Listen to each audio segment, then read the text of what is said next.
Hello everyone, welcome back to my YouTube channel. मैं हूं चांद और आप देख रहे हैं मेरा यूट्यूब चैनल हमारा मकाम। मैं आपको ये बता दूं कि मैंने 2012 से 2021 तक के क्वेश्चन पेपर एनालिसिस की टेस्ट सीरीज स्टार्ट की है, जिसमें मैं 2012 से 2013 के क्वेश्चन पेपर का एनालिसिस करा चुकी हूँ। अगर आपने नहीं देखा है तो लिंक डिस्क्रिप्शन बॉक्स में है, आप जाकर देख सकते हैं। आइए अब हम करते हैं 2013 के जून का थर्ड पेपर, क्योंकि इससे पहले हमारे नेट एग्ज़ाम का पैटर्न अलग था। उस टाइम हमारे जो सब्जेक्ट वाला पेपर होता था उसमें दो क्वेश्चन पेपर हमको मिलते थे। फर्स्ट में 50 क्वेश्चन, सेकंड पेपर में हमारे 75 क्वेश्चन होते थे। लेकिन अब ऐसा नहीं है, अब 1 से 100 तक एक ही क्वेश्चन पेपर मिलता है, जो कि हमें सब्जेक्ट वाला करना होता है। आइए देखते हैं हम 2013 के जून का फर्स्ट क्वेश्चन क्या था। Who among the following said that political theory contain factor of three kind: the factual, the casual and valuational? Option है हमारे Leo Strauss, Dunning, G S Sabine, एवनस्टीन। हिंदी में देख लेते हैं। निम्नलिखित में से किसने ये कहा कि राजनीतिक सिद्धांत में 3 प्रकार के तत्व होते हैं: तथ्यात्मक, अनियमित और मूल्यात्मक? इसका राइट आंसर क्या होगा? इसका राइट आंसर होगा हमारा, इंग्लिश में देखते हैं, इसका राइट आंसर होगा हमारा ऑप्शन नंबर सी, जीएस सेवाइन। टिक कर देती हूँ ताकि आपको प्रॉब्लम ना हो। जीएस सेवाइन, अगर आप इनकी बुक का नाम लिखना चाहते हैं तो लिख सकते हैं ए history of political theory.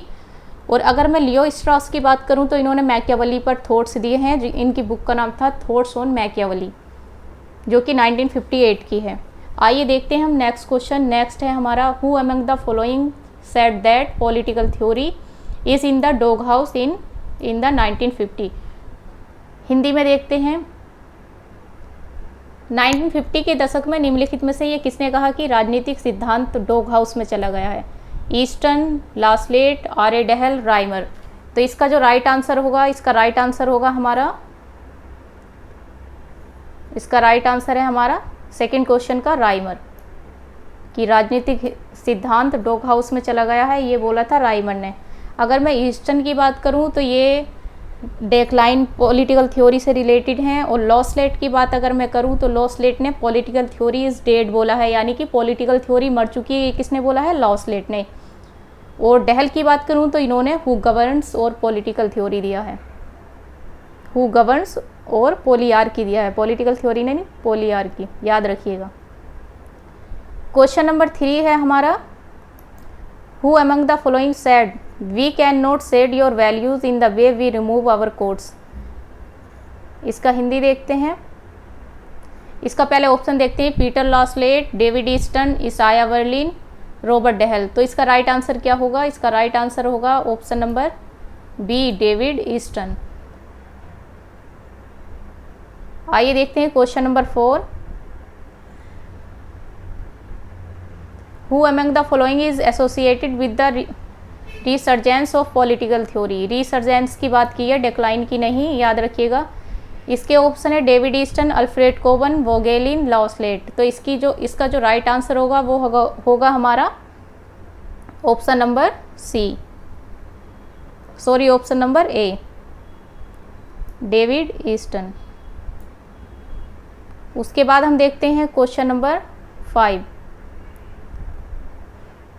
Which one of the following statement is false? इसमें फॉल्स स्टेटमेंट पूछी है। इसको मैं थोड़ा वो कर देती हूँ ताकि आपको दिखाई दे। Which one of the following statement is false? False पे ध्यान रखिएगा। The term liberal has referred to a class of free man who are neither serfs not slaves. B statement है, the term liberalism was first employed in Spain in 1812।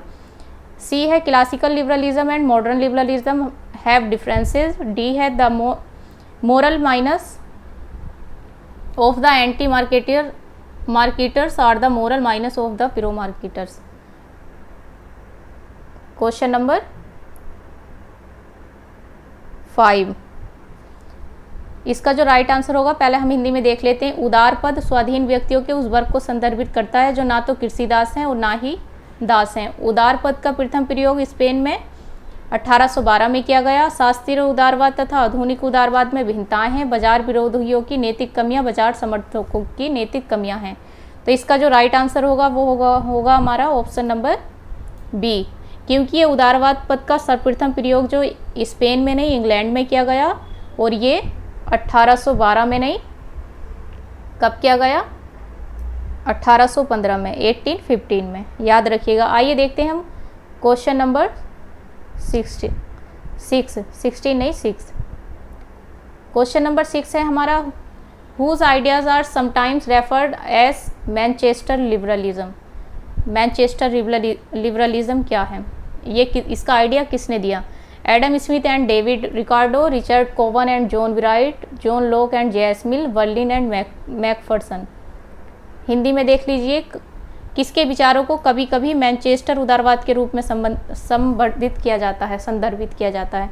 सबसे पहले मैं आपको बता दूं मैनचेस्टर उदारवाद क्या होता है। इसमें फ्री ट्रेड की बात की जाती है और सारे लोगों को प्रोडक्ट प्रोवाइड किए जाते हैं ताकि एक न्यायसंगत सोसाइटी बन सके, यानी कि एक जस्टिफाइड समाज की सोसाइटी की स्थापना हो सके। तो इसका जो राइट आंसर होगा वो होगा हमारा रिचर्ड कोवन एंड जॉन विराइट। याद रखिएगा, मैनचेस्टर उदारवाद में फ्री ट्रेड की बात की गई है ताकि सबको प्रोडक्ट प्रोवाइड कराए जा सकें और जिससे कि एक वेल ऑर्डर्ड सोसाइटी की स्थापना हो सके।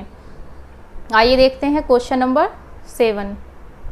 Who said my own existence is a social activity and mind are social in their context as well as in their origin. They are social activity and social mind. Hindi में देख लेते हैं इसको। ये किसने कहा है कि स्वयं मेरा अस्तित्व एक सामाजिक क्रियाकलाप है। क्रियाकलाप और अपने संदर्भ में और अपने साथ ही अपने उद्गम में सामाजिक है। वह सामाजिक क्रियाकलाप तथा सामाजिक मन है। Robert Owen, Karl Marx, Hegel, JS Mill. ये किसने बोला है? ये बोला है हमारा कार्ल मार्क्स ने। याद रखिएगा, रॉबर्ट ओवन जो है एक यूटोपियन है जिनको कल्पना लोकी समाजवाद भी कहा जाता है। देखते हैं अब क्वेश्चन नंबर, इसका राइट आंसर होगा कार्ल मार्क्स। क्वेश्चन नंबर 8 देखते हैं, from whom did Hobbes borrow the principle of resolutive composite? Galileo, Euclid, Descartes, Aristotle. Resolutive composite क्या होता है ये देखिए, आप हिंदी में देख लीजिए। रेजुलेटिव कंपोजिट, इसका जो मीन होता है गैलीलियो, यूक्लिड, डेकार्ट, अरस्तु। इसका जो मीनिंग होता है, मतलब इस थ्योरी के अकॉर्डिंग ये होता है कि अगर आप किसी चीज़ की स्टडी कर रहे हैं तो उसमें ओनली इम्पोर्टेंट फैक्ट को ही आप स्टडी कीजिए, जो इम्पोर्टेंट नहीं है उसको इग्नोर करिएगा। मतलब इम्पोर्टेंट फैक्ट की स्टडी करना और जो इम्पोर्टेंट नहीं है उनको इग्नोर करना, ये होता है रेजुलेटिव कंपोजिट। आई होप आपको समझ आ गया होगा। आइए देखते हैं question number 9। Who said J Rousseau is the father of Jacobian despotism of Caesarian dictatorship and the inspire of the absolute doctrine of Kant and of Hegel? Option है H J Laski, Duguit, Berlin, Karl Popper. Hindi में देख लेते हैं question number 9। ये किसका कथन है कि जे रूसो जैकोबियन निरंकुशतंत्र तथा सीजेरियन तानाशाही का जनक है तथा उसने कांट एवं हीगल के निरपेक्ष सिद्धांतों को अभिप्रेरित किया है? H J Laski, Duguit, Berlin, Karl पोपर। तो इसका राइट आंसर होगा हमारा ड्यूगिट। राइट आंसर हमारा ऑप्शन नंबर बी, ड्यूगिट। याद रखिएगा, कार्ल पोपर जो है वो प्लेटो, कार्ल मार्क्स और हीगल इनको क्रिटिक करते हैं। आइए देखते हैं हम क्वेश्चन नंबर 10। क्वेश्चन नंबर 10 है हमारा, who among the following made the state a moral institution with a moral end? ये किसने बोला है? Bentham, Machiavelli, James Mill, JS Mill. Hindi में देख लेते हैं क्वेश्चन नंबर 9। क्वेश्चन नंबर 10, निम्नलिखित में से किसने राज्य को नैतिक लक्ष्य से युक्त एक नैतिक संस्था माना? Bentham, Machiavelli, James Mill, JS Mill. तो ये है इसका क्वेश्चन नंबर 10 का हमारा राइट आंसर होगा option number D. Option number D right answer. और जेम्स मिल जो थे ये जेएस मिल के फादर थे। बेंथम यूटिलिटेरियनिज्म यानी कि उपयोगितावादी। मैकियावेली से याद रखिएगा आप, इनकी पुस्तक थी प्रिंस। अब देखते हैं हम क्वेश्चन नंबर 11। क्वेश्चन नंबर 11 है, who among the following form the league of radical congressman? ये लीग ऑफ रेडिकल कांग्रेसमैन का फॉर्मेशन किसने किया? M K Gandhi, M N Roy, Aurobindo, Bhimrao Ambedkar. तो इसका जो राइट आंसर होगा वो होगा हमारा option number B, M N Roy. Option number B right answer.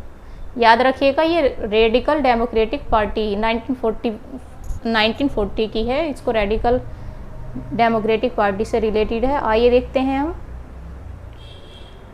Question number 12।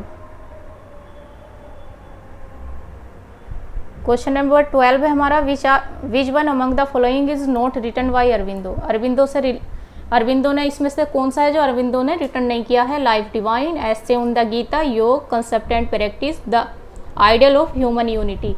तो इसका जो राइट आंसर होगा वो होगा हमारा ऑप्शन नंबर सी, ये पतंजलि द्वारा रिटर्न किया गया है। अब देखते हैं हम question number 13। Identify the correct sequence of the event undertaken by Mahatma Gandhi. इसका हमें करेक्ट सीक्वेंस लगाना। Organise the industrial worker in Ahmedabad for higher wages.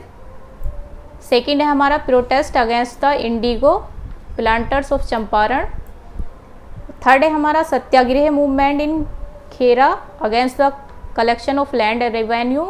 Fourth है हमारा protest against the Asiatic registration act. अब इसमें हमें करेक्ट सीक्वेंस लगाना है कि हमारा करेक्ट क्या है इसमें। सबसे पहले हम देखेंगे अहमदाबाद वाला, तो ये कब का है हमारा? 1918 का।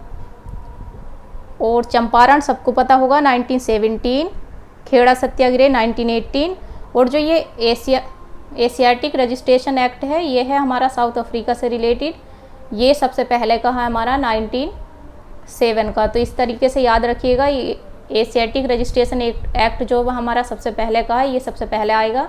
ऑप्शन नंबर बी में ये सबसे पहले है, तो इसका राइट आंसर क्या होगा? ऑप्शन नंबर बी, क्योंकि ये 17-18 के टाइम के हैं, इस तरीके से ये हमारा राइट आंसर होगा ऑप्शन नंबर बी। हिंदी में देख लीजिएगा कि महात्मा गांधी द्वारा जो ये घटनाएं हैं वो अहमदाबाद में श्रमिकों वाला उच्च मजदूरी के लिए संगठित करना, चंपारण में नील की खेती वाला, ये खेड़ा सत्याग्रह और एशियाटिक रजिस्ट्रेशन एक्ट के विरोध प्रकटीकरण, तो ये है ऑप्शन नंबर बी इसका राइट आंसर।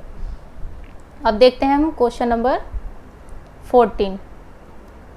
14 अगर हम देखें तो 14 है हमारा लिस्ट 1 एंड लिस्ट 2।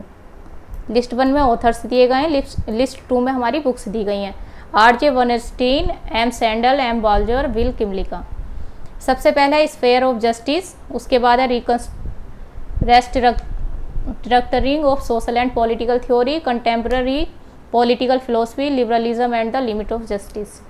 तो आइए हम इसको मैच करते हैं। सबसे पहले हम करेंगे स्फेयर ऑफ जस्टिस, ये किसकी है? बाल्जर की। सी का वन कहाँ पर है? सी का वन हमारा 2 जगह पर है। उसके बाद हम देखेंगे बिल किमलिका। बिल किमलिका का क्या है हमारा? बिल किमलिका का है हमारा डी का बिल किमलिका हमारा है कंटेम्प्ररी पॉलिटिकल फिलोसफी, डी का 3। और अगर हम आर.जे. बर्नस्टीन का देखें तो इसका है reconstruction of social and political theory, M Sandel का है liberalism and the limits of justice. तो इस तरीके से हमारा डी का 3 सिर्फ एक जगह है, और हमारा राइट आंसर क्या होगा? ऑप्शन नंबर सी हमारा राइट आंसर। याद रखिएगा, एक बार इसको और हिंदी में रिवाइज कर लीजिए। ये हिंदी में अभी हो नहीं रहा, अभी दिखाती हूँ इसको, 1 मिनट।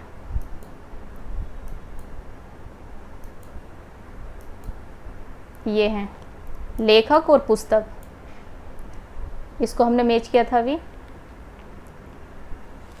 बाल्जर का था हमारा sphere of justice, Will Kymlicka का था कंटेम्प्रेरी पॉलिटिकल थ्योरी, बर्नस्टीन का था हमारा the reconstructing, 1 minute,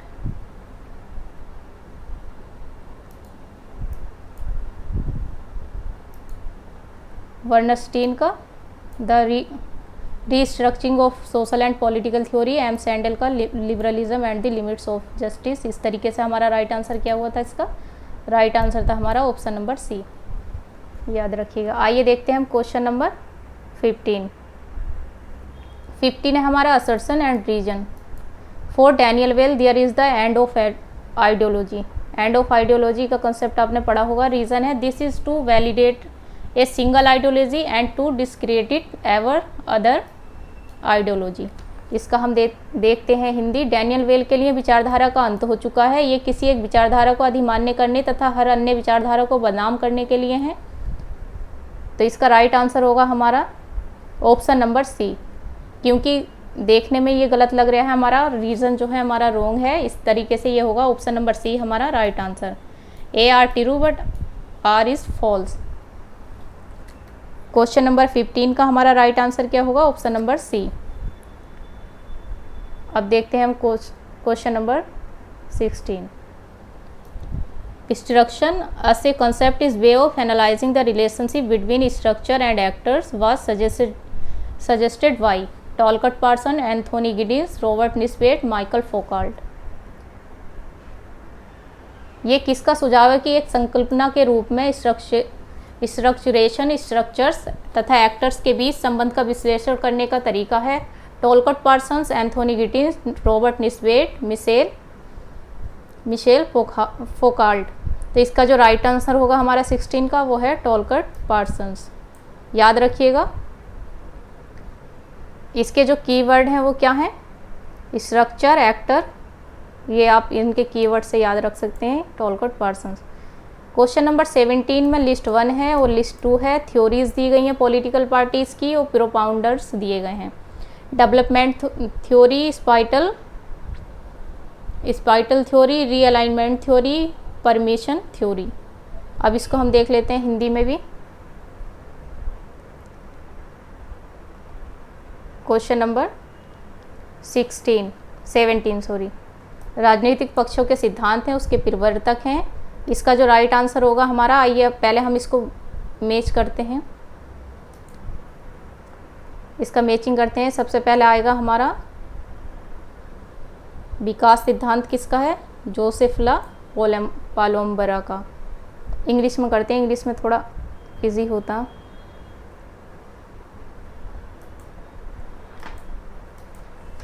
development theory हमारी किसकी है? जोसेफ ला पालोम्बरा की। और स्पाइटल थ्योरी किसकी है हमारी? पहले ऑप्शन हम देख लेते हैं। ऑप्शन ए का 2 हमारा कहाँ पर है? ए का 2 सिर्फ बी ऑप्शन में है। इस तरीके से हमारा राइट आंसर क्या होगा? ऑप्शन नंबर बी हमारा राइट आंसर होगा।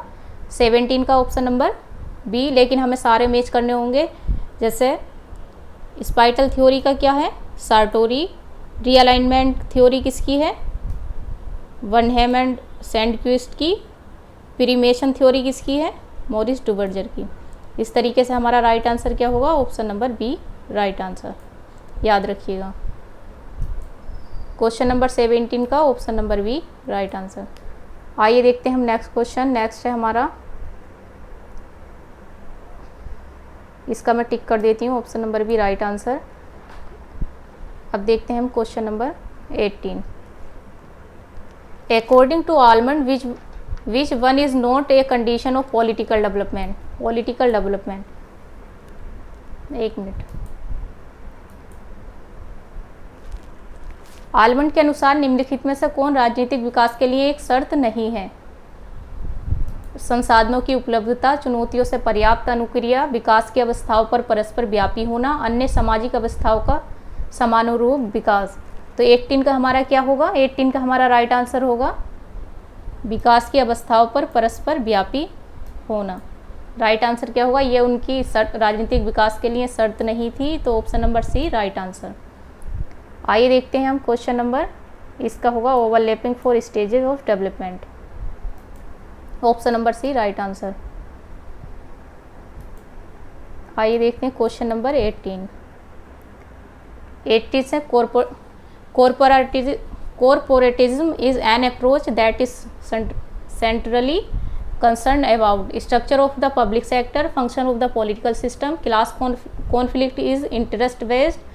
ऑप्शन नंबर डी है stresses the state and society, introduction especially the role of social interest influencing policy। जैसे मैंने आपको एक ट्रिक बताई थी कि अगर हमारे पास ऐसे ऑप्शंस हैं जिसमें कि 3 ऑप्शंस हमारे बहुत छोटे छोटे कम वर्ड में दिए हैं और एक ऑप्शन हमारा ऐसा है कि वो 2-3 लाइन में दिया गया है, तो इसकी जो ट्रिक होगी, हमारा ज़्यादातर जो आंसर होने के चांसेस रहते हैं जो 2 से 3 लाइन में दिया होता है वही आंसर हमारा होता है। तो इस तरीके से अभी हम हिंदी में देख लेते हैं। ये ट्रिक इस क्वेश्चन में आराम से अप्लाई होती है। निगमवाद एक उपागम है जो केंद्रीय रूप से संबंधित है। इसका राइट आंसर है राज्य तथा समाज के बीच अंतःक्रिया सामाजिक हितों की भूमिका पर बल देती है। याद रखिएगा, state and society interaction specially the role of social interest influencing policy. आइए देखते हैं क्वेश्चन नंबर 20 में हमारे थिंकर्स हैं और बुक्स हैं, लिस्ट 1 और लिस्ट 2, और इनको हमें मैचिंग करना है। एंथोनी डाउन्स, सबसे पहले हम देखेंगे Sydney Verba, Gabriel almond and Sydney Verba, इनका बहुत ही फेमस बुक है सिविक कल्चर। बी का 3 हमारा कहाँ पर है, ओनली ए ऑप्शन में है। इस तरीके से हमारा राइट आंसर होने के चांसेस हैं ए, लेकिन हमें सारे मैच करने होंगे। एंथोनी डाउन्स का है an economic theory of democracy. Stein Rokkan का क्या है, सिटीजन इलेक्शन पार्टीज। एंडरसन का है 3 वर्ल्ड ऑफ वेलफेयर कैपिटलिज्म। इस तरीके से हमारा राइट आंसर क्या होगा, 20 का हमारा राइट आंसर होगा ऑप्शन नंबर ए। आइए देखते हैं 21। The term cooperative federalism emerged after the First World War at the time of New Deal legislation in the USA as part of the Soviet Constitution of 1937 after the Second World War। तो 21 का हमारा right answer क्या होगा। सबसे पहले मैं आपको ये बता दूं कोऑपरेटिव फेडरलिज्म क्या होता है, जहाँ पर जो पावर होती है हमारे स्टेट में, मतलब सेंट्रल और स्टेट में, वो दोनों किसी भी काम को मिलजुल कर करते हैं, कोऑपरेट होकर करते हैं, उसको कोऑपरेटिव फेडरलिज्म बोलते हैं। कोऑपरेटिव फेडरलिज्म को एक और नया नाम है इसका, वो नाम है हमारा मार्बल केक फेडरलिज्म। याद रखिएगा, कोऑपरेटिव फेडरलिज्म का एक जो अलग नाम है वो है हमारा मार्बल केक फेडरलिज्म। अगर कहीं पर मार्बल केक फेडरलिज्म लिखा हुआ आ जाए तो बिल्कुल भी कंफ्यूज मत होना, क्योंकि कोऑपरेटिव फेडरलिज्म को ही मार्बल केक फेडरलिज्म बोलते हैं। और एक होता है हमारा डुअल फेडरलिज्म। डुअल फेडरलिज्म को हम बोलते हैं लेयर केक फेडरलिज्म। इस तरीके से आप फेडरलिज्म को याद रखिएगा। फेडरलिज्म हमारे कोऑपरेटिव और डुअल होते हैं। कोऑपरेटिव को हम बोलते हैं मार्बल केक फेडरलिज्म और डुअल फेडरलिज्म को हम बोलते हैं लेयर केक फेडरलिज्म। तो इसका राइट आंसर जो होगा इस टाइम, इसमें क्या पूछा गया है, क्वेश्चन नंबर 21, सहकारी संघवाद का उदय कब हुआ, इसका पूछा गया है। तो इसका राइट आंसर हमारा होगा यूएसए में न्यू डील लेजिस्लेशन के समय। क्या बताया मैंने आपको, सहकारी संघवाद को और क्या बोलते हैं, मार्बल केक फेडरलिज्म। सहकारी संघवाद का यानी कि कोऑपरेटिव फेडरलिज्म का न्यू नाम क्या है, न्यू नाम नहीं, इसको एक अलग नाम से भी जाना जाता है जिसको मार्बल केक फेडरलिज्म बोलते हैं। आइए देखते हैं question number 22। Which one of the following is not a feature of bipolar party system. Elements of both multi and two party system, coalition government, alternation of power between parties, two large coalition impose of several parties. ये दिया गया है हमारा bipolar party system से। हिंदी में देखते हैं, कौन द्विध्रुवीय दल प्रणाली का एक गुण नहीं है। बहु तथा द्विदल प्रणाली दोनों के तत्व। बी ऑप्शन है मिलीजुली सरकार। सी है बारी बारी से दलों के बीच सत्ता का परिवर्तन। डी है अनेक दलों से निर्मित बड़े सहमिलन। तो द्विध्रुवीय क्या होता है, मतलब यह है सत्ता का परिवर्तन। इसका जो राइट आंसर होगा बारी बारी से, ये बहु तथा द्विदलीय प्रणाली दोनों के तत्व नहीं है, मिलीजुली सरकार। इसका जो राइट आंसर होगा, मतलब ये 3 ऑप्शन तो उसके सही हैं और राइट आंसर है इसका ऑप्शन नंबर सी। याद रखिएगा 20 का है alternation of power between parties, ये जो है इसका नहीं होगा। Elements of both multi and two party system भी है इसका। Two large coalition compose of several parties, यानी कि कोलिएशन जो बोलते हैं गठबंधन को बोलते हैं। याद रखिए गठबंधन सरकार आपने सुना होगा, कोलिएशन गवर्नमेंट। बी ऑप्शन जो है इसको गठबंधन सरकार बोलते हैं। आइए देखते हैं question number 23। In the electoral studies rational choice model have been the most popular which is developed by. Rational choice model जो है वो किसने दिया, Elinor Ostrom, Hardin, Calders, Anthony Downs. 23 है, किसके द्वारा विकसित विवेकशील वर्ण प्रतिमान निर्वाचक अध्ययनों में सर्वाधिक लोकप्रिय रही हैं। तो 23 का जो हमारा राइट आंसर होगा वो होगा हमारा एंथोनी डाउन्स, याद रखिएगा। ये जो रैशनल चॉइस मॉडल है ये किसका है, इलेक्टोरल यानी कि निर्वाचन स्टडीज़ अध्ययन में, तो ये है एंथोनी डाउन्स का। देखते हैं question number 24। Convergence theory between advanced capitalism and developed socialism was propounded by Huntington, Putnam, Miliband, Marcuse. Hindi में देख लेते हैं। उन्नत पूंजीवाद और विकसित समाजवाद के बीच कन्वीनियंस सिद्धांत का प्रतिपादन निम्नलिखित में से किसने किया, हंटिंगटन, पुटनैम, मिलीवैंड एंड मार्क्यूज। तो क्वेश्चन नंबर 24 का हमारा राइट आंसर होगा मिलीवैंड, याद रखिएगा।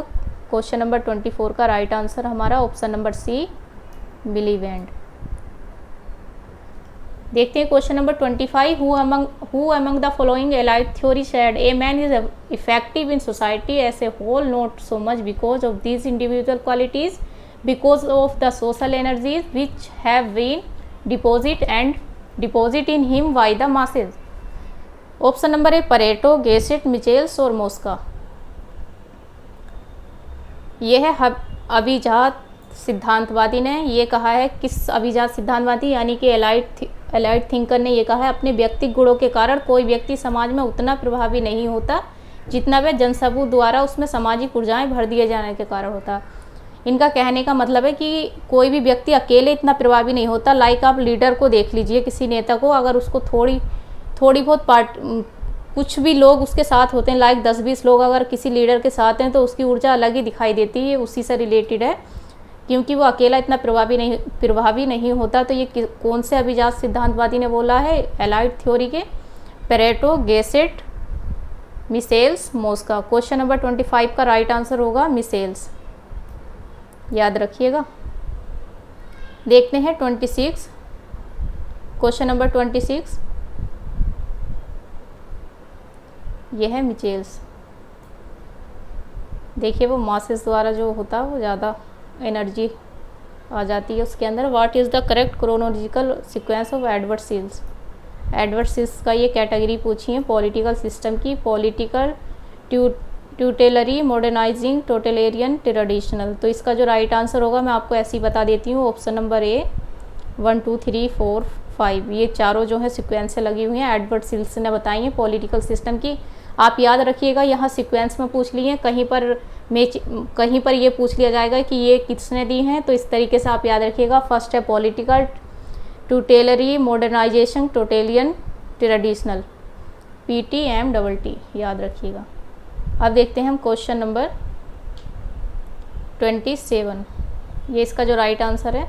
हिंदी में देख लीजिए, एडवर्ड सील्स, राजनीतिक लोकतंत्र, संरक्षात्मक अल्पतंत्र का आधुनिकीकरण, सर्वाधिकारवादी, पारंपरिक अल्पतंत्र। तो इसका राइट आंसर होगा ऑप्शन नंबर ए। ये सारी सीक्वेंस से लगी हुई हैं।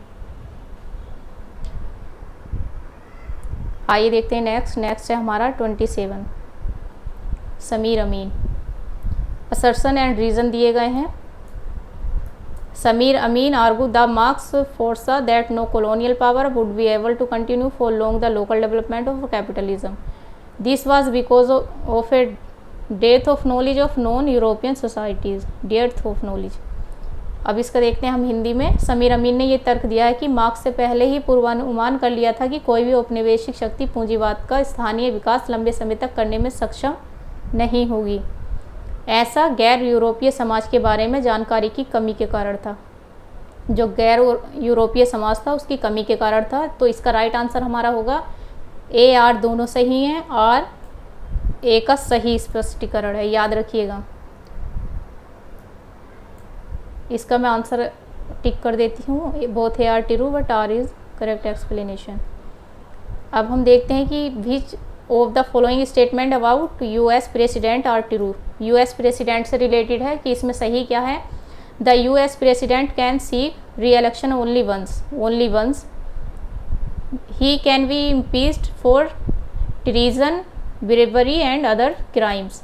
Eight the impeachment trial the chief justice of the supreme court presides both the president and the vice president can be from the same state. तो इसका क्वेश्चन नंबर 18 का हमारा राइट आंसर क्या होगा?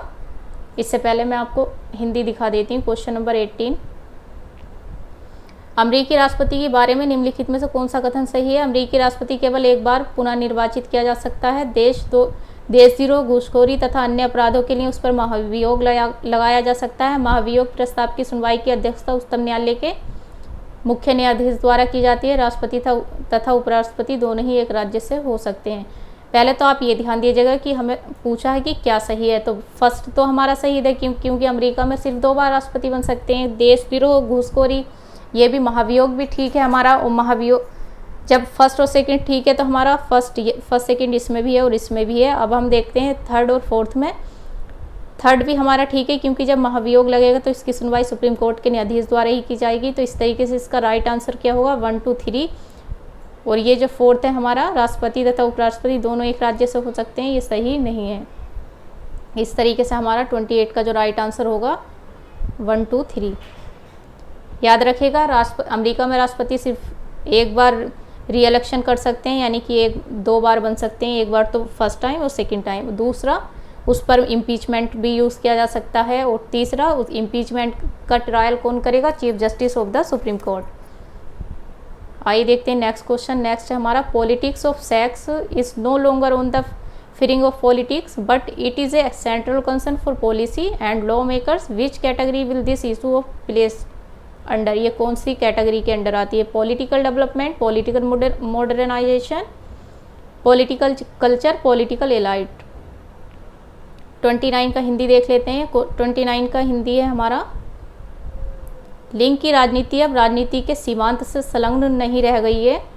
थोड़ा बड़ा कर लेते हैं ताकि आपको सही से दिखाई दे।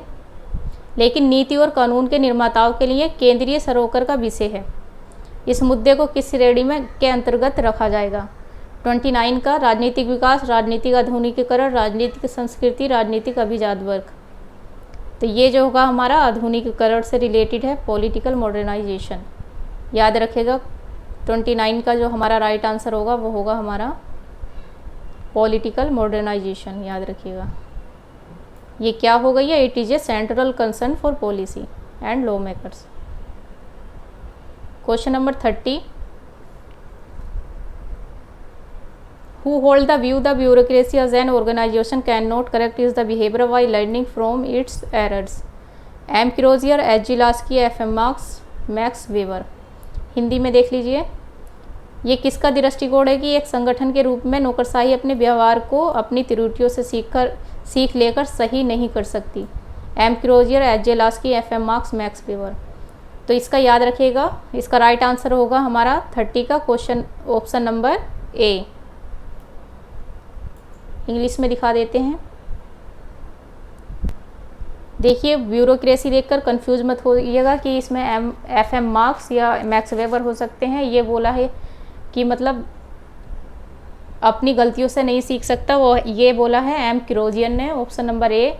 एफ एम मार्क्स की अगर मैं बात करूं तो इन्होंने 4 टाइप की ब्यूरोक्रेसी बताई है और मैक्स वेबर ने 3 टाइप की बताई है। याद रखिएगा, एफ एम मार्क्स 4 टाइप की, मैक्स वेबर 3 टाइप की। अब देखते हैं हम question number 31। Who said that following? New light has been poured on us, teaching us the new lesson that king are made for the people and not the people for the king. ये किसने बोला है? महात्मा गांधी ने। हमारे जीवन में नई रोशनी आ गई है जो हमें ये सीख देती है कि राजा जनता के लिए है, जनता राजा के लिए नहीं। ये किसने बोला है? क्वेश्चन नंबर 31 का हम देखते हैं ऑप्शन, महात्मा गांधी, राजा राम मोहन राय, दादा भाई नौरोजी, बाल गंगाधर तिलक। तो इसका जो राइट आंसर होगा हमारा 31 का वो होगा हमारा ऑप्शन नंबर सी, दादा भाई नौरोजी। ये बोला है king are made for the people and not the people for the kings. याद रखिएगा।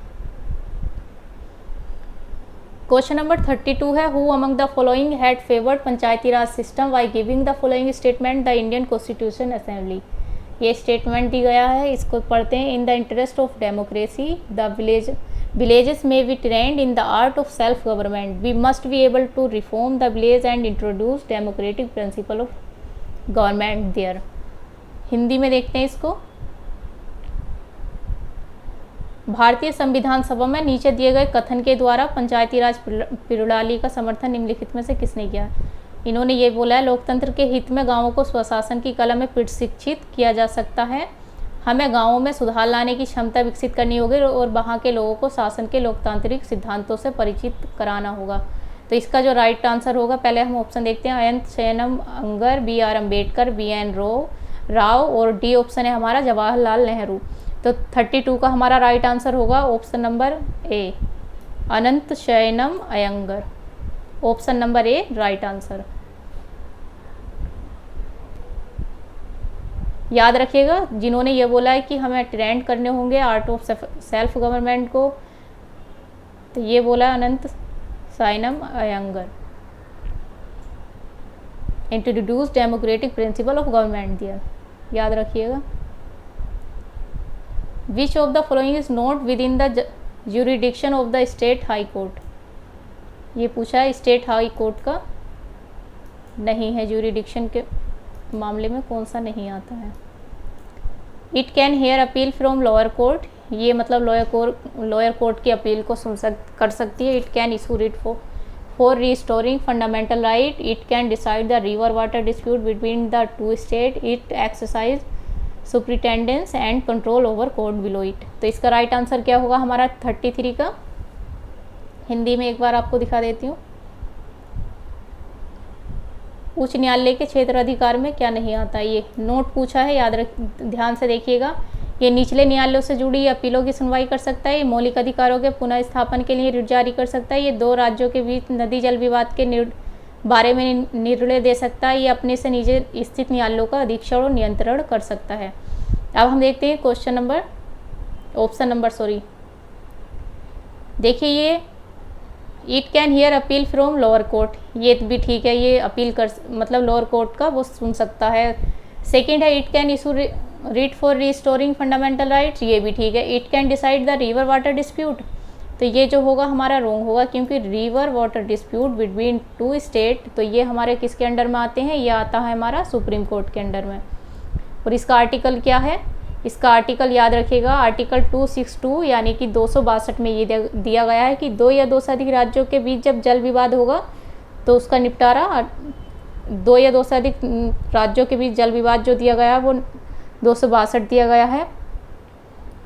और इसकी सुनवाई कौन कर सकता है? इसे सुप्रीम कोर्ट में इसको ले जाया जा सकता है, हाई कोर्ट से रिलेटेड नहीं है, सुप्रीम कोर्ट से। 34 देखते हैं हम। क्वेश्चन नंबर 34 में लिस्ट 1 और लिस्ट 2, इधर लोकसभा दिया है, इधर स्पीकर दिया है। थर्ड लोकसभा के स्पीकर कौन है, फिफ्थ के कौन है और सेवेंथ के कौन है। सबसे पहले हम देखेंगे 10 लोकसभा हमारी शिवराज पाटिल, डी का 1 कहीं पर है, डी का 1 हमारा 2 में है। उसके बाद हम देखते हैं सेवेंथ थी हमारी, पहले हम देखते हैं थर्ड था हमारा, थर्ड लोकसभा जो थी वो थी हमारी हुकुम सिंह। और फिफ्थ थे हमारे GS ढिल्लो, वलीराम भगत, बी का 3। एक मिनट, सेवेंथ का था बलराम जाखड़। इस तरीके से हमारा क्या बना, ए का 4, बी का 3, सी का 2, डी का 1। इस तरीके से हमारा राइट आंसर क्या हुआ? Option number A, option number A right answer. देखिए ध्यान दीजिएगा, थर्ड लोकसभा के थे हुकुम सिंह, फिफ्थ के थे GS ढिल्लो, वलीराम, सेवेंथ के बलराम जाखड़ और 10th के थे शिवराज पाटिल। राइट आंसर हमारा ऑप्शन नंबर ए। इसको हटा देती हूँ, कंफ्यूज हो जाएंगे। 34 का राइट आंसर ऑप्शन नंबर ए, याद रखिएगा। ये स्पीकर हैं और लोकसभा, कौन सी लोकसभा में?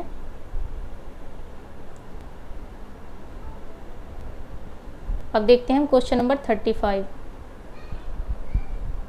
Who characterise India as a million mutinies in 1990? BS Naipaul, MSA Rao, Ghanshyam Shah, Ted Gurr. तो ये क्या है इसका 35 का हिंदी में देख लेते हैं। किसने 1990 में भारत का विलक्षण ए मिलियन म्यूटिनीज के रूप में वर्णित किया है? तो इसका जो राइट आंसर होगा हमारा वो क्या होगा? BS नॉयपॉल, याद रखिएगा, इसका सिर्फ आपको याद ही रखना है, बाकी ज़्यादा कुछ नहीं। 36 का है roses in December is the autobiography. Roses in December किसकी ऑटोबायोग्राफी है? मौलाना अबुल कलाम आज़ाद, खान अब्दुल गफ्फार खान, हकीम अजमल खान, मोहम्मद करीम छागला। हिंदी में देख लेते हैं ये रोजेज इन दिसंबर किसकी जीवनी है? तो याद रखिएगा इसका जो राइट आंसर है वो है हमारा ऑप्शन नंबर डी, मोहम्मद करीम छागला। अब मैं इसमें आपको एक फैक्ट बताती हूँ, याद रखिए ये जो है रोजेज इन दिसंबर, ये जो यहाँ पर जो पूछा गया है क्वेश्चन में, ये ऑटोबायोग्राफी पूछा गया। अगर आपसे रोजेज इन दिसंबर बुक पूछ ली जाए तो उसका आप नाम याद रखिएगा, उनका नाम था मर्लिन हैविलिन। अगर रोजेज इन दिसंबर कहीं पर बुक दिखाई दे तो उसका जो राइट आंसर होगा वो होगा मर्लिन हैविलिन, और जो ऑटोबायोग्राफी है उसका राइट आंसर होगा मोहम्मद करीम छागला, क्योंकि ये बुक भी है और ये इनकी ऑटोबायोग्राफी भी है। अब देखते हैं हम क्वेश्चन नंबर 37 में लिस्ट 1। इसमें रीजनल पार्टी दी गई है और दिया गया है स्टेट ऑफ ओरिजिन, कौन से स्टेट में ओरिजिन हुआ है इनका। सबसे पहले हम देखते हैं राष्ट्रीय लोकदल। क्वेश्चन नंबर 37 का राष्ट्रीय लोकदल ये कहाँ पर है? ये यूपी में है। और इंडियन नेशनल लोकदल ये कहाँ पर है? हरियाणा में। जनता दल सेकुलर ये देखिए ये हो गया आरएलडी, आरएलडी यूपी में है। इंडियन नेशनल लोकदल हो गया हरियाणा का। और जेडी कहाँ पर है हमारी? और आरजेडी कहाँ पर है हमारी? अब इसका राइट आंसर क्या हुआ? ए का 3 ए ऑप्शन में है, बी का 4 हरियाणा, बी का 4, सी का 2, सॉरी इसका गलत मैच हो गया, 1 मिनट। ए का 3 ए ऑप्शन में है तो बी का 4 होगा, ठीक। Indian National Lokdal. जनता दल कर्नाटक में, सॉरी। आरजेडी हमारी बिहार में, लालू प्रसाद यादव वाली, ये याद रखिएगा, आरजेडी हमारी बिहार की है। तो राइट आंसर हमारा क्या होगा? Option number A right answer. Question number 37 का right answer option number A. आइए देखते हैं question number 38। Who among the following is editor author of the book the new regional politics of development? Reinhard Bendix, Aris M Kovis and Anthony Payne, Partha Chatterjee. Hindi में देखते हैं इसको। ये parties पहले तो हम पार्टी मैच कर देते हैं यहाँ पे। Rashtriya Lokdal UP, Indian National Lokdal Haryana, Janata Dal Karnataka, Rashtriya Janata Dal Bihar. Option number A right answer. अब हम देखते हैं कि क्वेश्चन नंबर 38।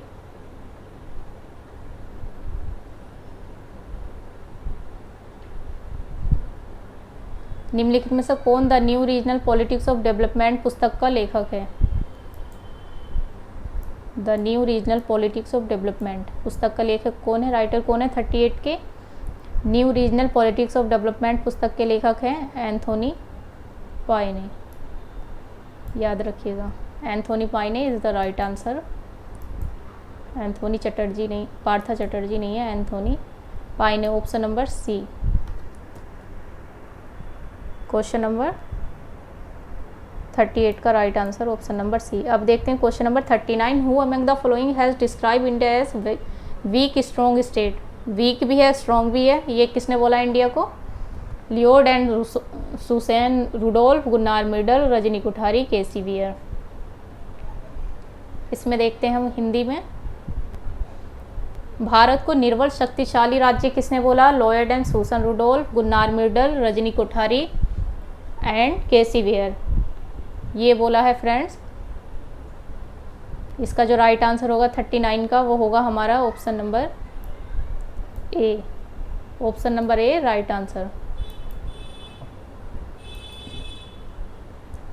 एशियन ड्रामा हमारा किसका है? गुन्नार मिडल का। Rajni Kuthari cast in politics से रिलेटेड है ओके, सीवियर की अगर हम बात करें तो इन्होंने काशी फेडरल बोला है, फेडरलिज्म को जो क्या बोला है, इंडियन फेडरलिज्म को काशी फेडरल, याद रखिएगा। अब हम देखते हैं क्वेश्चन नंबर 40। क्वेश्चन नंबर 40 को देखें। Who has called India a democratic development state, ये किसने बोला है? Paul Brass, James Manor, Christophe Jaffrelot, Atul Kohli. तो इसका क्या होगा हमारा राइट आंसर? और डेमोक्रेटिक डेवलपमेंट स्टेट इंडिया को किसने बोला है? Option number D, Atul Kohli, याद रखिएगा। अब फिर से हमारा लिस्ट 1 एंड लिस्ट 2 दिया है और इसमें पूछा है हमारा state and reserve seat for the scheduled tribes. अगर मैंने वेस्ट बंगाल का सेट एग्ज़ाम का एनालिसिस कराया है, अगर आपने नहीं देखा है तो मैं लिंक डिस्क्रिप्शन बॉक्स में दे दूंगी, देख लीजिएगा। उसका जो फर्स्ट क्वेश्चन है हमारा इसी से रिलेटेड है, लेकिन यहाँ पर 4 स्टेट दे रखे हैं और उसमें जो है सिर्फ मध्य प्रदेश से रिलेटेड शेड्यूल्ड ट्राइब पूछा गया है। इसलिए आपको प्रीवियस ईयर क्वेश्चन पेपर ज़रूर लगाने चाहिए ताकि आपका रिवीजन हो जाए और अच्छे से प्रैक्टिस हो जाए। इस तरीके से अब हम मैच करते हैं। सबसे पहले हम मध्य प्रदेश करते हैं, इसकी मैंने आपको प्रैक्टिस कराई है। इसलिए मध्य प्रदेश में क्या है, कितनी सीट्स हैं? एक डी का 3 हमारा 2 जगह पर है। उसके बाद हम देखेंगे छत्तीसगढ़, मैंने उसमें आपको छत्तीसगढ़ का भी बताया था, छत्तीसगढ़ में थी 4 सीटें। और अब हमारा बी का वन हमारा सिर्फ एक ऑप्शन में है, यानी कि ऑप्शन नंबर बी में। और ए का 4 आंध्र प्रदेश है हमारा 3 सीटें। और झारखंड की अगर बात करें तो झारखंड में है हमारी 5 सीटें। इस तरीके से हमारा आंसर क्या हुआ 41 का हमारा आंसर हुआ ऑप्शन नंबर बी।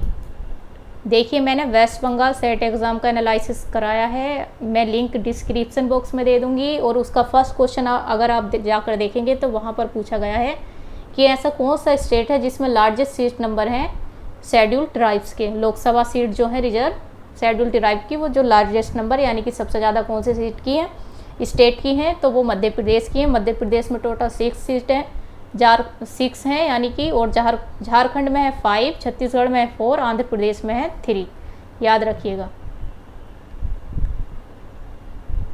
अब है हमारा लिस्ट 1 और लिस्ट 2, ये भी हमें मैचिंग करना है। इंस्टीट्यूशनल, इसको हम थोड़ा छोटा कर लेते हैं। इसमें दिए गए हैं ग्रुप दिए गए हैं और इधर इनके प्रेशर ग्रुप दिए गए हैं, type of pressure group. Institutional, पहले हम इसको मैच करते हैं। पहले हम ये देखते हैं institutional, associational, non associational, anomic pressure group. सबसे पहले तो मैं आपको बता दूं, ये जो प्रेशर ग्रुप हैं ये किसने बताए हैं? ये बताए हैं गैब्रियल आर्मंड ने अपनी book politics of developing areas में। याद रखिएगा, आपको अलग से याद नहीं करने पड़ेंगे।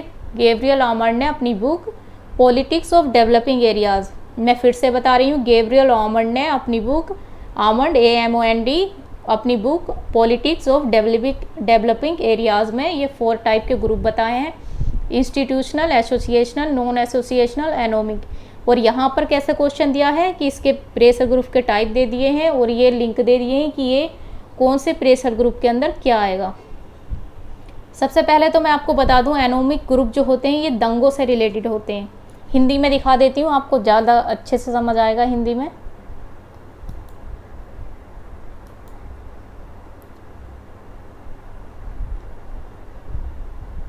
हिंदी में देखिए, अभी सेट करती हूँ। देखिए, संस्थागत दबाव समूह, सामुदायिक दबाव समूह, गैर सामयिक दबाव समूह, एनोमिक दबाव समूह।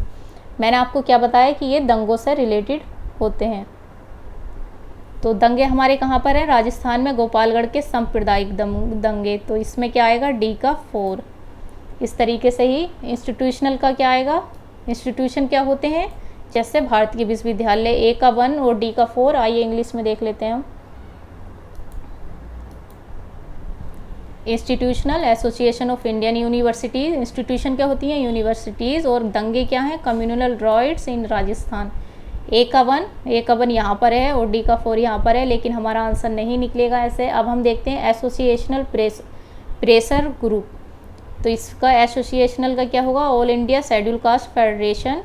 नॉन एसोसिएशनल कौन से हैं? All India federation of university teacher, यानी कि सी का 3। इस तरीके से हमारा राइट आंसर क्या हुआ? 42 का हमारा राइट आंसर हुआ ऑप्शन नंबर ए। एक बार मैं आपको और दिखा देती हूँ, हिंदी में टिक कर देती हूँ। गैर दवाई सामुदायिक दबाव समूह हमारे कौन थे? अखिल भारतीय अनुसूचित जाति महासंघ। गैर सामयिक दबाव समूह हमारे कौन से थे? विश्वविद्यालय शिक्षक संघ का अखिल भारतीय महासंघ।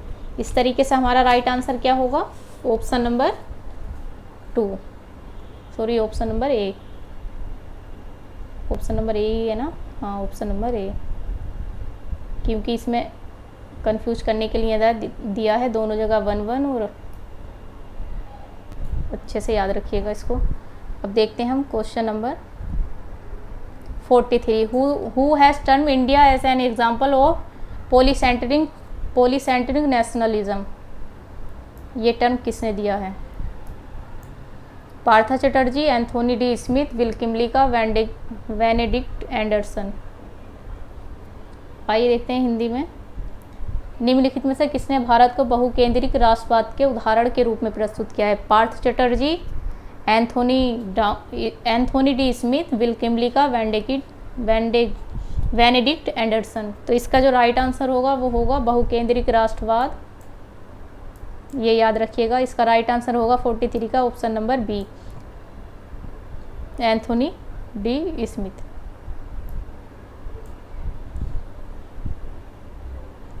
उसके बाद देखते हैं who is the author of the book India after Gandhi? ये बुक किसकी है? India after Gandhi, the history of the world largest democracy, ये इसका फुल नेम है। तो इसका रामचंद्रन गुहा, अखिल गुप्ता, अचिन विनायक, आशुतोष वासरले। तो इसका जो राइट आंसर होगा वो होगा हमारा option number A, Ramachandra Guha. उसके बाद है which of the following was the first all India women organisation which come into force in 1926? जो फर्स्ट इंडियन वुमेन ऑर्गेनाइजेशन था जो फोर्स में आया था 1926 में, तो ये कौन सा था? All India women conference, national council for women in India, national federation of Indian women in India, self employ women association. तो जो इसका जो राइट आंसर होगा वो होगा हमारा 45 का ऑप्शन नंबर ए, ऑल इंडिया वुमेन कॉन्फ्रेंस। और ये इसकी जो पहली अध्यक्ष थी वो थी कमला देवी चट्टोपाध्याय। याद रखिएगा, ऑल इंडिया वुमेन कॉन्फ्रेंस की स्थापना तो हुई 1926 में, और इसकी जो फर्स्ट अध्यक्ष थी वो कौन थी? कमला देवी चट्टोपाध्याय। आइए देखते हैं नेक्स्ट क्वेश्चन। अगर हिंदी में देखना है तो आप देख लीजिए। ये 44 का इंडिया आफ्टर गांधी का रामचंद्रन गुहा था। और ये जो निम्नलिखित में कौन सा प्रथम अखिल भारतीय महिला संगठन अखिल भारतीय महिला सम्मेलन था, और इसकी जो अध्यक्ष मैंने आपको बता दी।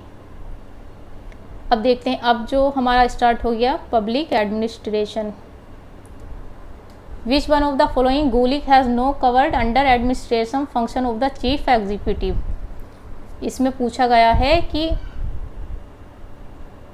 गुलिक ने निम्नलिखित में से किसे मुख्य कार्यपालक के कार्यों में शामिल नहीं किया है? कर्मचारियों की भर्ती, अधिनिर्णय, निर्देशन, समन्वय। अगर आपने गुलिक को पढ़ा होगा तो आपको याद होगा पोस्ट कॉर्ब, तो उसमें क्या है? स्टाफिंग भी है, डायरेक्टिंग भी है, कोऑर्डिनेटिंग भी है। क्या नहीं है उसमें? एजुकेटिंग ये नहीं है। तो इसका राइट आंसर होगा ऑप्शन नंबर बी।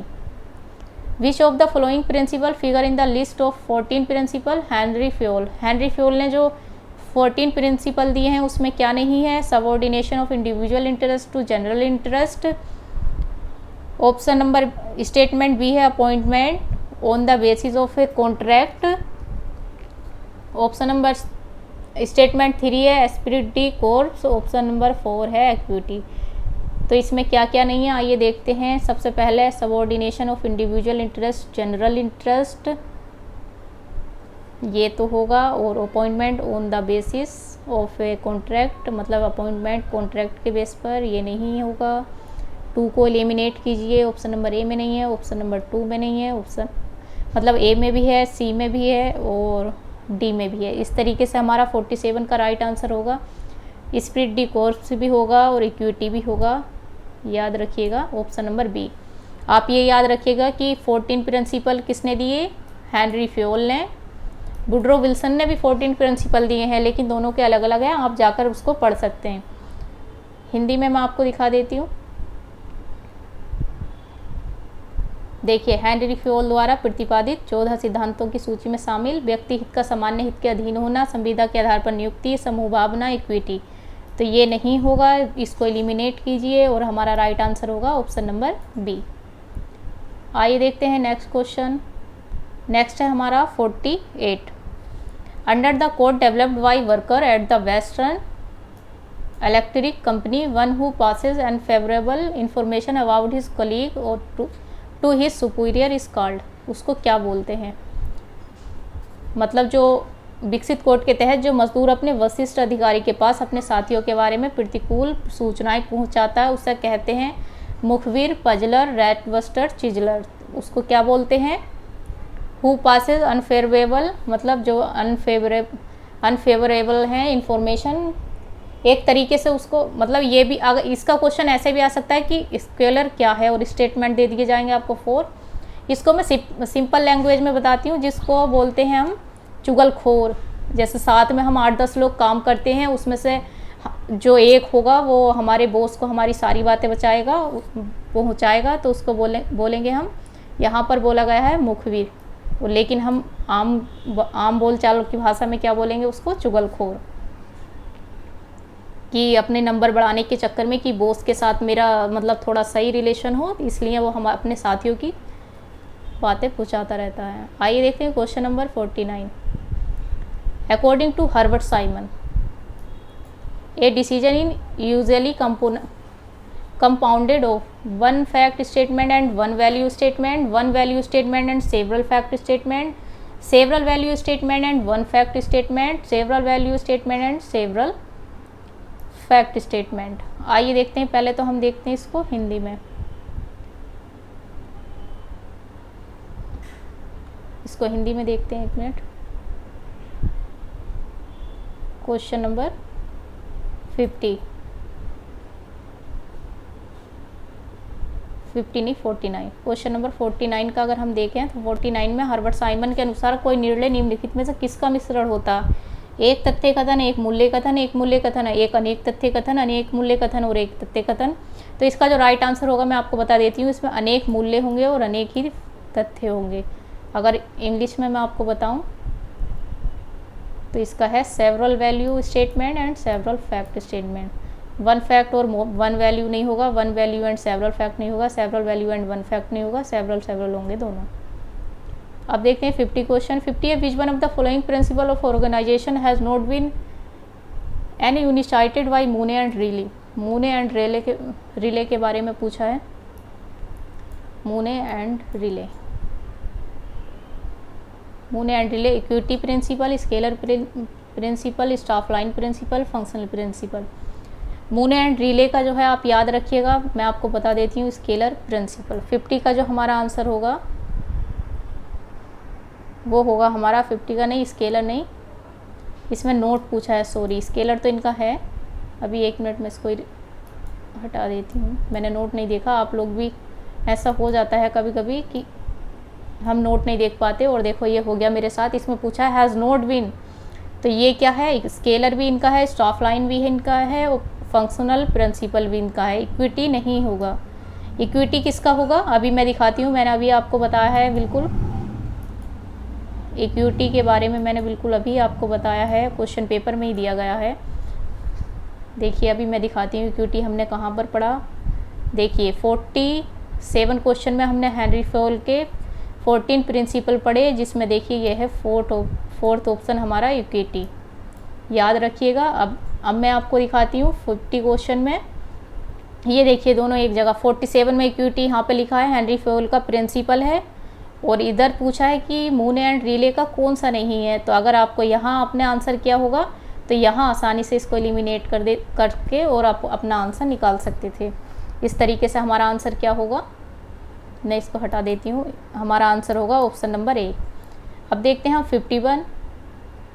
मैं आपको पहले ही बता चुकी हूँ, पहले जो हमारा एनटीए मतलब नेट का एग्ज़ाम होता था वो हमारा सब्जेक्ट वाला 2 क्वेश्चन पेपर में होता था, जिसमें एक में होते थे 1 से 50 क्वेश्चन, एक में होते थे 1 से 75 क्वेश्चन। ये हमारा 75 क्वेश्चन वाला है, और 1 से जो 50 क्वेश्चन वाला था वो मैं आपको एनालिसिस करा चुकी हूँ, लिंक डिस्क्रिप्शन बॉक्स में है, आप जाकर देख सकते हैं। अभी 25 क्वेश्चन और करने हैं, वीडियो को स्किप मत कीजिएगा और बने रहिएगा। जितने ज़्यादा आप क्वेश्चन करेंगे उतना ज़्यादा आपका अच्छी प्रैक्टिस हो जाएगी। विच one of the following book contains the most comprehensive unification of the classical theory? Introduction to the study of public administration, paper on the science of administration, policy and administration। अब मैं आपको इसका हिंदी में दिखाती हूँ। 51 निम्नलिखित में से किस पुस्तक में क्लासिकी सिद्धांत का सबसे विस्तृत निरूपण मिलता है? 51 का अगर हम आंसर देखें तो ये है हमारा paper on the science of administration. याद रखिएगा। और ये किसने लिखी है? ये लिखी गई है गुलिक एवं उर्विक के द्वारा। देखिए मैं टिक कर देती हूँ यहाँ पे, इसको ये हटा देती हूँ कभी आप कंफ्यूज हों। और इसका जो राइट आंसर होगा वो होगा हमारा paper on the science of public administration. और इसको लिखा किसने? गुलिक व उर्विक ने। याद रखिएगा, ये क्लासिकल अप्रोच का मतलब बुक मानी जाती है, क्लासिकल की। अब देखते हैं हम question number 52। According to Max Weber which one of the following is not a feature of bureaucracy? Max Weber ने कौन सा फीचर नहीं बताया है ब्यूरोक्रेसी का? Separation of office from its incumbent, rigid adherence to rule, selection by patronage, fix remuneration of official. Hindi में देख लेते हैं इसको। मैक्स वेबर के अनुसार निम्नलिखित में कौन सा नौकरशाही का विलक्षण नहीं है? पद या उसकी पदाधिकारी से अलगाव, नियमों व कठोरता से पालन, संरक्षक द्वारा चयन, अधिकारियों का निश्चित परिसर में। तो इसका जो होगा सिलेक्शन बाय पैट्रोनेज। अभी आपको बताया था, ब्यूरोक्रेसी से रिलेटेड क्वेश्चन आया था, तब मैंने आपको बताया था कि मैक्स वेबर ने 3 टाइप की बताई हैं। उसमें क्रिज्मेटिक, ट्रेडिशनल, लीगल ये बताई हैं, मतलब ट्रेडिशनल, क्रिज्मेटिक और लीगल ये बताई हैं मैक्स वेबर ने। और FM मार्क्स के बारे में मैंने आपको बताया था, उन्होंने 4 टाइप की बताई थी। और ये जो पैट्रोनेज है ये FM मार्क्स वाला है, उस याद रखिएगा, ये मैक्स वेबर ने नहीं बताया है। अब हम देखते हैं क्वेश्चन नंबर 53। क्वेश्चन नंबर 53 हमारा क्या है? Which one of the following is not an element of decision making? Decision making का एलिमेंट क्या नहीं है? नोट देखिएगा। It is an unconsciousness activity, it is not one time process, it is an environment linked activity, it needs studying and finding alternative before taking final decision. Hindi में देख लेते हैं। पहले मैं मैक्स वेबर का ये टिक कर देती हूँ। 53 क्वेश्चन हिंदी में देख लेते हैं। कौन सा निर्णय प्रक्रिया का अंग नहीं है? यानी डिसीजन मेकिंग का ऑर्गन कौन सा नहीं है? इसका मैं आपको राइट आंसर बता देती हूँ। 50A का है ये क्वेश्चन नंबर, ये अचेतन कार्यवाही है। ये जो है इसका नहीं होगा क्योंकि ये सचेतन है। इंग्लिश में देख लेते हैं। ये अनकॉन्शियस नहीं है, ये कॉन्शियस एक्टिविटी है। याद रखिएगा, ये निगेटिव अलग ही दिखाई देता है कि अनकॉन्शियस नहीं, कॉन्शियस एक्टिविटी है। इस तरीके से इसका राइट आंसर होगा ऑप्शन नंबर ए। आइए देखते हैं 54। Who among the following are called staff official? Staff कौन होते हैं? लाइन और स्टाफ आपने अगर नहीं पढ़ा है तो आप पढ़ सकते हैं। स्टाफ का क्या होगा? फील्ड वर्कर होंगे, एडवाइजरी स्टाफ होगा, those who help the chief executive in the performance of his primary function, those who help the chief executive in the implementation of his functions. Hindi में देखते हैं इसको। Question number 54।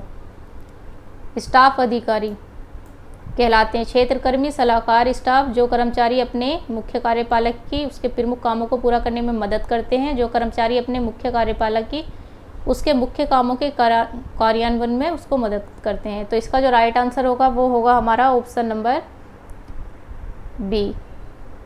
स्टाफ अधिकारी क्या करते हैं? स्टाफ क्या करते हैं? एक सलाहकार सलाह देते हैं। 54 का राइट आंसर होगा हमारा, इंग्लिश में मैं आपको टिक कर देती हूँ, advisory staff.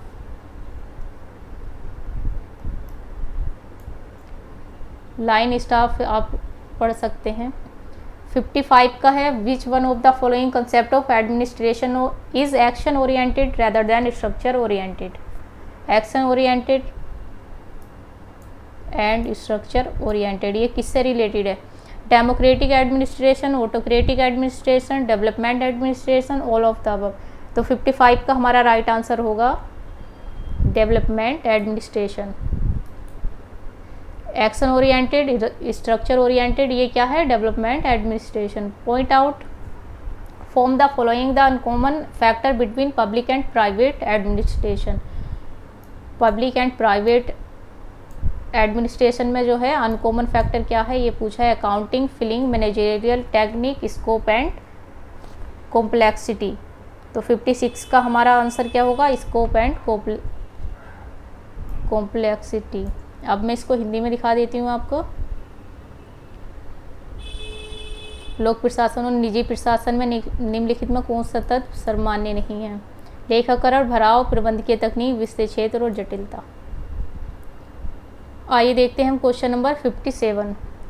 The physical 5 year plan was the started in India after independence. After independence physical 5 year, physical जो है ये वित्त से रिलेटेड है। हिंदी में दिखा देती हूँ आपको।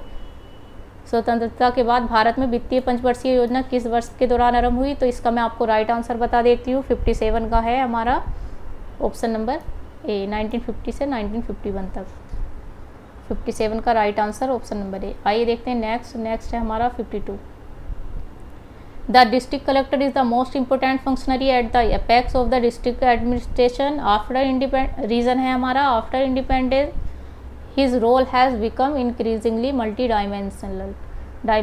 तो इसका राइट आंसर क्या होगा? A, R, true, R, A. ये इस तरह के इसके सारे ऑप्शन दे रखे हैं। आपको हिंदी में दिखा देती हूँ। क्वेश्चन नंबर 58 का, जिला प्रशासन के शीर्ष पर जिलाधीश सबसे महत्वपूर्ण अधिकारी है। स्वतंत्रता के बाद उसकी भूमिका उत्तरोत्तर बहुआयामी होती गई है। 58 का जो राइट आंसर होगा हमारा वो होगा ऑप्शन नंबर ए। इसका सही स्पष्टीकरण नहीं है क्योंकि देखिए यहाँ पर उसकी पोजीशन की बात कही है और यहाँ पे स्वतंत्रता के बाद इसकी तो स्टार्टिंग से ही मल्टी डायमेंशनल है क्योंकि ये पूरे ज़िले का अधिकारी होता है। उसके बाद देखते हैं हम क्वेश्चन नंबर 59। 59 में बुक्स दिए गए हैं। बुक्स को हमें मैच करना है। लिस्ट 1 है और लिस्ट 2 है। इधर राइटर हैं और इधर ये तो हिंदी और इंग्लिश में सेम रहता है इसलिए हम आपको दिखाते हैं। ये इसका हम ऐसे ही करते हैं, हिंदी और इंग्लिश में दोनों में सेम ही होता है। ये चेस्टर बर्नार्ड, अगर हम इसका बताएं तो ये है हमारा फंक्शन ऑफ द एग्जीक्यूटिव। अभी तक मैं आपको 6 से 7 क्वेश्चन पेपर करा चुकी हूँ। पीएचडी एंट्रेंस भी और वेस्ट बंगाल सेट एग्ज़ाम भी और 3-4 यूजीसी नेट क्वेश्चन पेपर का एनालिसिस भी। ऐसा कोई सा पेपर नहीं है जिसमें चेस्टर बर्नार्ड नहीं है, इसलिए आप इसको याद कर लीजिएगा। The function of the executive, the function of the executive. 1 minute में इसको सेट करती हूँ पहले।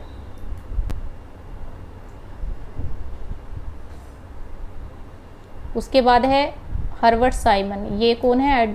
Administrative behaviour. बी का 4, ये ऑप्शन दिखाई नहीं दे रहा है अभी। 1 मिनट,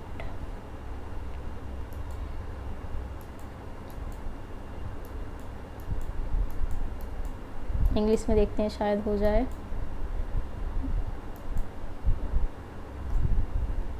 हो गया। Chester Barnard, the function of the executive. A का 4 बी ऑप्शन में है। Herbert Simon, administrative behaviour. Dwight Waldo, philosophy of administration. C का सी का 2 नहीं है। Chester Barnard, function of the executive. Herbert Simon, administrative behaviour. A का 4 और B का 3 कहाँ पर है? सिर्फ बी ऑप्शन में है। और सी का हमारा Dwight Waldo, philosophy of administration. Marshall Dimock, फिर से रॉन्ग हो गया। 1 minute. Dwight Waldo, ideas and issues और Marshall Dimock, philosophy of administration. अब हुआ इसका राइट आंसर। राइट आंसर है हमारा option number B. Chester Barnard से ही इसका आंसर निकल आया कि फंक्शन ऑफ द एग्जीक्यूटिव। अब हम देखते हैं, ये देखिए ऑप्शन नंबर बी। अब देखते हैं हम question number 60। Performance budgeting come popular India in the 1950, 1960, 1970, 1980। Hindi में दिखा देती हूँ मैं इसको। यह है निष्पादन बजट निर्माण कब लोकप्रिय हुआ। इसका जो राइट आंसर होगा 60 का वो होगा हमारा ऑप्शन नंबर ए 1950 का। और ये निष्पादन बजट आया कहाँ से है, ये अमेरिका की देन है, याद रखिएगा, ये अमेरिका से आया है निष्पादन बजट। परफॉर्म्स बजटिंग ये अमेरिका से स्टार्ट हुआ 1950 में। अब देखते हैं 61। Who builds on Kenneth-Walters argument concerning the stability of bipolar system as compared to multipolar system। बहुध्रुवीय व्यवस्था की तुलना में द्विध्रुवीय व्यवस्था के स्थायित्व से संबंधित केनेथ वाल्टर्स के तर्क का आधार किसने ग्रहण किया है। इसका जो राइट आंसर होगा वो होगा हमारा Stanley Hoffman, Charles Kindleberger, John Mearsheimer, John Giddens. तो इसका जो राइट आंसर होगा वो होगा option number C, John Giddens. Bipolar system as compared to multipolar system किसने लिया है, ये लिया है जॉन मियर सीमर ने। ऑप्शन नंबर 61 का option number C right answer. Democratic peace theory is placed under which theoretical approach to international relation, structure realism, republic realism, new realism, institutional liberalism. तो ये इसका राइट आंसर क्या होगा हमारा, democratic peace theory is place किसके under आती है, हिंदी में दिखा देती हूँ मैं इसको आपको। IR के किस सिद्धांत के अंदर आती है ये आती है हमारी ऑप्शन नंबर डी। 62 का हमारा राइट आंसर होगा ऑप्शन नंबर डी, संस्थानिक उदारतावाद यानी कि institutional liberalism. Which of the following statement are not true, इसमें ये स्टेटमेंट दे रखे हैं और इसमें नॉट ट्रू पूछा है। Security dilemma is an important paradox of the state system, arm race increase in security of state, arms control is the solution, standing armies contribute to security of all. Hindi में देख लीजिए एक बार कौन सही नहीं है। सुरक्षा संबंधी दुविधा राज्य व्यवस्था का महत्वपूर्ण विरोधाभास है। हथियारों की होड़ राज्यों की असुरक्षा को बढ़ाती है। अस्त्र शस्त्र नियंत्रण एक समाधान है। स्थानीय सैन्य बल उसकी सुरक्षा को सुनिश्चित करता है। तो 63 का हमारा राइट आंसर क्या होगा, इसमें से हमें देखना पड़ेगा कि कौन कौन से गलत हैं। तो सबसे पहले तो अस्त्र शस्त्र नियंत्रण एक समाधान नहीं है, स्थायी सैन्य बल सबकी सुरक्षा को सुनिश्चित करता है, ये भी सही नहीं है। तो थर्ड और फोर्थ हमारा कहाँ पर है, ऑप्शन नंबर सी में। क्योंकि जब हम देखिए हथियारों की होड़ राज्य की सुरक्षा को बढ़ाती है, ये तो ठीक है ना। सुरक्षा संबंधी दुविधा राज्य व्यवस्था का महत्वपूर्ण विरोधाभास है, क्योंकि सब अपनी सिक्योरिटी की बात करते हैं, ये भी ठीक है। तो 1 और 2 हमारा ठीक है। तो 1 इसमें भी है और इसमें भी है और इसमें भी है। इस तरीके से हमारा ऑप्शन नंबर सी बचा और ऑप्शन नंबर सी हमारा करेक्ट आंसर है। 63 का option number C, arm control is the solution, ये रोंग है। अब देखते हैं हम क्लेश of civilisation. Question number 64, clash of civilization and new world order predict an ideological shift in the post cold war period from. अब हम देखते हैं इसका हिंदी में कि clash of civilization and new world order में उत्तर शीत युद्ध काल में निम्नलिखित में से किससे बदलाव की भविष्यवाणी की गई है। राजनीतिक विचारधारा से आर्थिक उदारतावाद, भू राजनीतिक से भू अर्थशास्त्र, राष्ट्र राज्य से साम्यता राज्य। ऑप्शन नंबर डी है हमारा राजनीतिक विचारधारा से संस्कृति और धर्म। तो इसका जो राइट आंसर होगा, पहले तो आप ये याद रखिए क्लेश ऑफ सिविलाइजेशन है किसका, ये है हंटिंगटन का। और ये जो है इसका राइट आंसर जो होगा political ideology to culture and religion. Right answer होगा ऑप्शन नंबर डी। आइए देखते हैं हम क्वेश्चन नंबर 65, मॉडर्न टेक्नोलॉजी। इसमें असर्शन एंड रीजन दिया गया है। Modern technology enhance the importance of war, the threats of war. Reason है हमारा war no longer is just a context of strength, it is more a context of nerve and risk taking. अब हम देखते हैं इसका हिंदी में। आधुनिक प्रौद्योगिकी युद्ध के महत्व और युद्ध के खतरे को बढ़ाती है।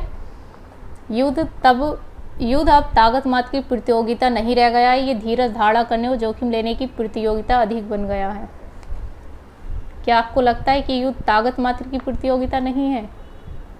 जो ज़्यादा पावरफुल होता है वही ये चाहता है कि मतलब सामने वाला 65 का हमारा राइट आंसर क्या होगा? पहले हम ऑप्शन देखते हैं। ए और आर दोनों सही हैं। आर ए का सही स्पष्टीकरण, ए और आर दोनों सही हैं, परंतु ए का सही स्पष्टीकरण नहीं है।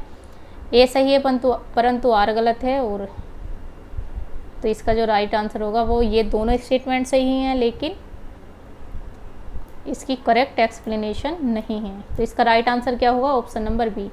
आइए देखते हैं हम। It is a more a context to nerve and risk taking, तो ये है ऑप्शन नंबर बी। अब देखते हैं 66 कॉसी स्टेट क्या है। What is a quasi state? A state that possess juridical statehood but severely deficient in empirical statehood. A state that possess empirical statehood. Option number C है a state that possess neither juridical statehood nor empirical statehood. Option number D है a state that has divided loyalist. Hindi में देख लेते हैं question number 66। अर्धराज्य क्या है? Kashi state एक ऐसा राज्य जो क्षेत्राधिकार परक राज्यत्व से संपन्न हो परंतु अनुभव परक राज्यत्व से अधिक विपन्न हो। ऐसा राज्य जो अनुभव परक से संपन्न हो, ऐसा राज्य जो जिसमें ना तो क्षेत्राधिकार परक राज्यत्व हो ना ही अनुभव परक राज्यत्व हो। ऐसा राज्य जिसकी विभक्त राज्य निष्ठा हो। तो इसका जो राइट आंसर होगा 66 का option number A. Question number 66। A state that possess juridical statehood but severely deficient in empirical. Deficient होना चाहिए वो एम्पिरिकल स्टेटहुड में। अब देखते हैं 67। With which approach would one associate the following statement? Economic globalisation is when uneven hierarchical process and benefits only a teeny minority। Hindi देख लेते हैं इसका। आर्थिक वैश्वीकरण इकोनॉमिक ग्लोबलाइजेशन एक असम और पदानुक्रमिक प्रक्रिया और ये केवल अल्पसंख्यक अति छोटे वर्ग को लाभान्वित करता है। ये संबंध किस उपागम से है? तो इसका जो राइट आंसर होगा हमारा 67 का वो होगा हमारा न्यू मार्क्सिज्म। याद रखिएगा 67 का राइट आंसर हमारा न्यू मार्क्सिज्म। अगर आपको न्यू मार्क्सिज्म जानना है कि क्या है तो मैंने इसकी अलग से वीडियो बना रखी है, लिंक डिस्क्रिप्शन में दे दूंगी, आप देख लीजिएगा। अब देखते हैं हम 68। क्वेश्चन नंबर 68 में लिस्ट दिया है। लिस्ट है foreign policy think tank country. Foreign policy institute किसका है ये देखना है। इंस्टीट्यूट ऑफ डिफेंस ये देखना है। और Carnegie endowment international institute for strategic studies, इसका हमें मैचिंग करना है। इसका जो मैचिंग हम करेंगे तो इसका राइट आंसर होगा हमारा, पहले हम मैचिंग करते हैं। फॉरेन पॉलिसी और इंस्टीट्यूट जो है ये है टर्की का। एक अथरी कहाँ पर है? ऑप्शन नंबर सी में एक अथरी है। अभी हम और मैचिंग करते हैं। बी का है हमारा institute for defence strategic analysis, ये है हमारे इंडिया में। बी का 4 कार्नेजी इंडोवेंट है, ये है हमारा यूएसए में। International institute for strategic studies ये कहाँ पर है? यूके में। इस तरीके से हमारा राइट आंसर क्या होगा? Option number C right answer.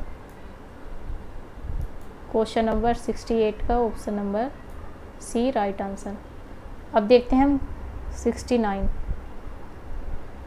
69 में भी लिस्ट 1 और लिस्ट 2 दिया गया है। ये टेररिस्ट ऑर्गेनाइजेशन है और ये कंट्रीज़ हैं लिट्टे, हिजबुल्ला, बोको हराम, साइडिंग पे। तो आपको लिट्टे सबको पता होगा। आइए मैं मैच कर देती हूँ उसको। लिट्टे जो है हमारा वो श्रीलंका से रिलेटेड है। लिट्टे हमारा श्रीलंका से रिलेटेड है 69। हिजबुल्ला हमारा कहाँ से है? ईरान से। बोको हराम नाइजीरिया से। साइनिंग पैथ पेरू से। इस तरीके से हमारा राइट आंसर क्या होगा? लिट्टे श्रीलंका। ए का 4 हमारा इसका राइट आंसर होगा ऑप्शन नंबर बी। 69 का ऑप्शन नंबर बी। आइए देखते हैं 70।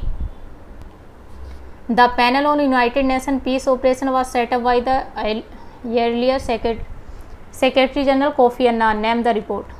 जो panel United Nation peace operation का सेटअप किया गया किसके द्वारा? Secretary general of Kofi Annan के। उसका नाम क्या था? Hammarskjold report, Rajeshwar Dayal report, Brahimi report, Kofi Annan report. अब बहुत से स्टूडेंट इसमें कंफ्यूज होंगे, ज़्यादातर इसका राइट आंसर करने की सोचेंगे कोफी अन्नान, लेकिन ये कोफी अन्नान नहीं है, इतना मैं आपको बताती हूँ। The panel on United Nation peace operation was set up, जो सेटअप किया गया था जनरल सेक्रेटरी कोफी अन्नान द्वारा, उसका नाम था हमारा option number C, Brahimi report. 70 का है हमारा ब्राह्मी रिपोर्ट। आइए देखते हैं 71। Indian troops, military observes that and civilian police personnel serve in UNO peace keeping operation peace keeping operation से रिलेटेड है। पीस कीपिंग ऑपरेशन से 2020 में भी क्वेश्चन आया है, आप याद रखिएगा इसको, इस टॉपिक को आप इग्नोर मत कीजिएगा, इसको आप पढ़कर जाइएगा। संयुक्त राष्ट्र संगठन की शांति बहाल कार्यवाही में कहाँ पर भारतीय सैन्य टुकड़ियाँ, पर्यवेक्षक तथा सिविलियन पुलिसकर्मी सेवारत थे। पश्चिमी सहारा, बोस्निया हर्जिगोविना, उपयुक्त सभी। तो इसका राइट आंसर होगा उपयुक्त सभी, तीनों जगहों पर थे। आइए देखते हैं हम 72। क्वेश्चन नंबर 72 है हमारा, लिस्ट 1 दिया गया है और लिस्ट 2 है। लिस्ट 1 है हमारा कंट्रीज और लिस्ट 2 है हमारा प्रॉब्लम। इसको भी हमें मैच करना है। श्रीलंका का क्या है, सबसे पहले हम देखते हैं पाकिस्तान, क्योंकि पाकिस्तान आपको याद रहेगा, पाकिस्तान है हमारा बूलर, कश्मीर साइड में। ये बी का 2 कहाँ पर है, सिर्फ एक ऑप्शन में है। और श्रीलंका हमारा, श्रीलंका का कच्छतीपू, नेपाल का हमारा सुस्ता बॉर्डर और बांग्लादेश का न्यूमूर आइसलैंड। तो इस तरीके से ये चारों ही ठीक लगे हुए हैं और इसका राइट आंसर जो होगा ऑप्शन नंबर ए। 72 का राइट आंसर ऑप्शन नंबर ए, याद रखिएगा। 72 का जो हमारा राइट आंसर है वो है ऑप्शन नंबर ए। अब हम देखते हैं question number 73। Which one of the following is not Indo Pak dispute. Indo Pak dispute कौन सा नहीं है, Siachen dispute, Sir Creek dispute, cross border terrorism, Dahagram dispute. Same question 2021 exam में भी आया है। 2021 में जो नेट एग्ज़ाम हुआ उसमें भी सेम क्वेश्चन आया है, लेकिन उसमें शायद मैचिंग करने को था, आप याद रखिएगा, क्योंकि क्वेश्चन रिपीट होते हैं, सिर्फ उनका स्टाइल चेंज कर दिया जाता है, ऑप्शन का क्वेश्चन बना दिया जाता है और क्वेश्चन का ऑप्शन बना दिया जाता है। इसलिए आप ये प्रीवियस ईयर क्वेश्चन पेपर का एनालिसिस ज़रूर कीजिएगा, तभी आप एग्ज़ाम में जाइएगा। 73 का जो हमारा राइट आंसर होगा वो होगा हमारा दहागिराम डिस्प्यूट, क्योंकि ये तीनों जो है इंडो पाक डिस्प्यूट हैं, सियाचिन, सर क्रीक, क्रॉस बॉर्डर।